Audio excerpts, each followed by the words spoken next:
Hi, this is Melanie from Hook to the Left, and today I'm going to talk to you about the Serpent Queen, Episode 1, Season 1. So let's go ahead and get started. Hey everybody, thanks so much for joining me today. I am back again to talk to you, and not about The Handmaid's Tale, which if you're interested in hearing my viewpoints on The Handmaid's Tale, then please feel free to go down below and click on the link to get to that playlist. But today we're going to talk about Season 1, Episode 1 of The Serpent Queen. I want to say thank you for those of you returning to my channel, and those of you new to my channel, thank you so much for joining us. Please don't hesitate to join in the conversation down below. I love to hear from you. Also, this is going to be a full spoiler review. If you do not want to be spoiled for Season 1, Episode 1, go watch it first, then come back and join in the conversation. Again, I want to chat with you about it. I can't wait to hear from you. Alright, so let's go ahead and talk about the episode. First things first, I did not realize how tongue-in-cheek this particular series was going to be. I first learned about Catherine de Medici. Catherine de Medici. I first learned about her through the TV show about Queen Mary, the Queen of Scots. And learned about I guess kind of the type of person that she was, at least the way that they portrayed her in that particular show, which was very smart and very conniving, and would do anything to maneuver her way into the most advantageous position for her.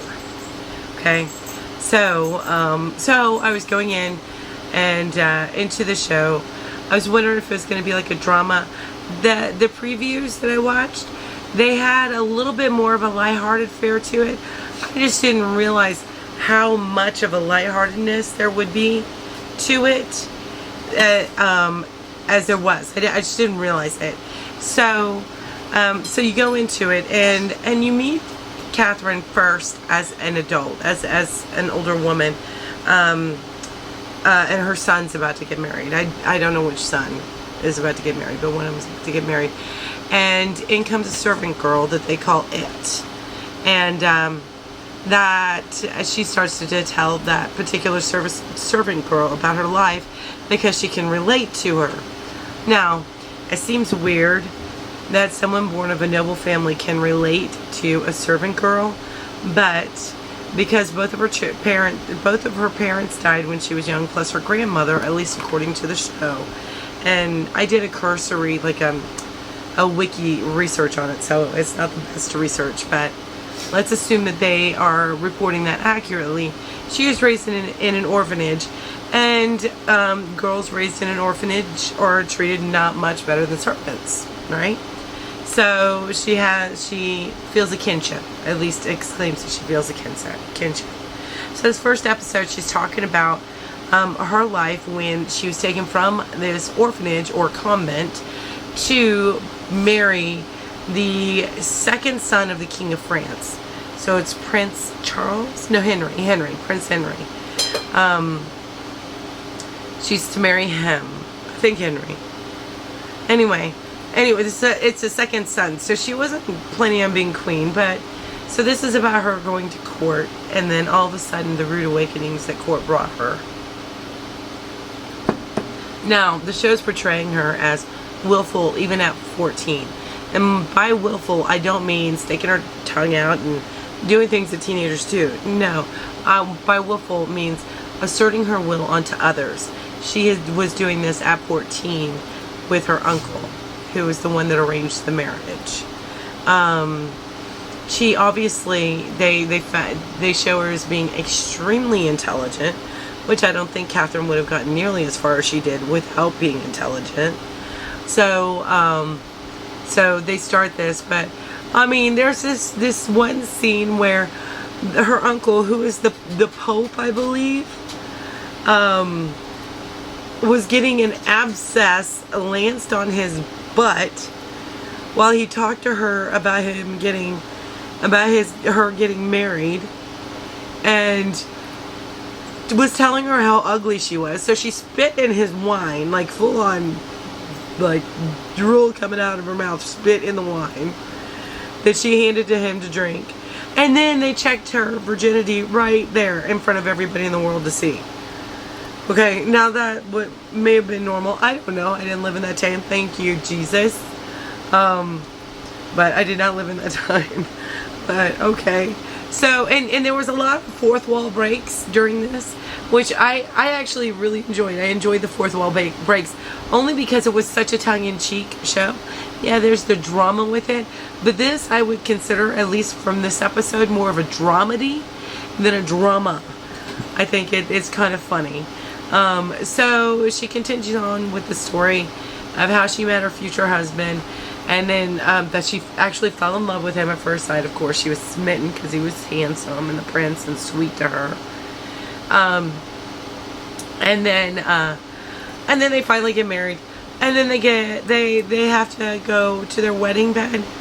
There's a freaking audience at the wedding bed. Did this stuff happen? I don't know enough about history. Did this happen? I mean, and royal families and royalty, were things witnessed like this? Holy moly. Tell you what, they may not have had pornography in and back in those days, but at least not in the way that we do in this century, but they had their own things. I don't know. You know, anyway, they did the deed, and then he kicks her out of the room. Why? Because she took the initiative, and that embarrassed him, of course, because he's a man and prince, and it's, you know, way back when. So anyway, kicks her out. Well, she decides to come back so she could comfort him, only to find out that her cousin, who is much older than them, is already doing the comforting for her. And that's kind of where it ends, although she kicks out the servant girl after she finishes with that part of the tale, and come to find out the servant girl stole an orange, which Catherine actually liked. She found that humorous. So that is, in a nutshell. I mean, there's details in there and stuff like that, but I found that I enjoyed the tongue-in-cheekness of it. Now, if you've watched The Great, you know that there's kind of a silliness to that, but I wouldn't label that a dramedy. Yes, there's moments of silliness, but it all associates with the king. But everything else is all a drama, as far as I'm concerned, on The Great. This is totally a dramedy. Totally tongue-in-cheek. And I'm really enjoying it. What did you think? God, I'm spitting on myself. What did you think? I would love to hear from you. I would love to know your opinion. Let me know down below. Hey, is there something I didn't go over that you think I should have mentioned? Let me know that down below too. I know I said spoilers. I didn't mention everything, but I did kind of do spoilers, so you know. Anyway, give it a watch. It's on Starz, and Starz is relatively inexpensive to subscribe to monthly.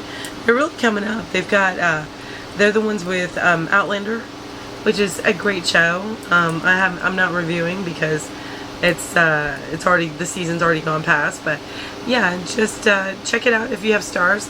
Let me know what you think. I'd love to hear your opinion, and if you have any other shows that you want me to watch that you don't see on the channel yet, let me know what they are. I may or may not watch them. I'm not going to promise anything. I know there's some people who are excited about the show Monarch. I actually will probably not be doing reviews on that show. It's just not the kind of show that I watch. I usually watch things that are more historical based, even if it's not realistic, but historical based, or fantasy based, or like Law and Order type things.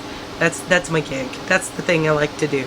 Anyway, leave a comment down below. Let me know what you think about the show, about this review, anything that I could do for it different. I would love to hear from you. And thank you all so much for coming. If you enjoyed this video, don't forget to hit that thumbs up button.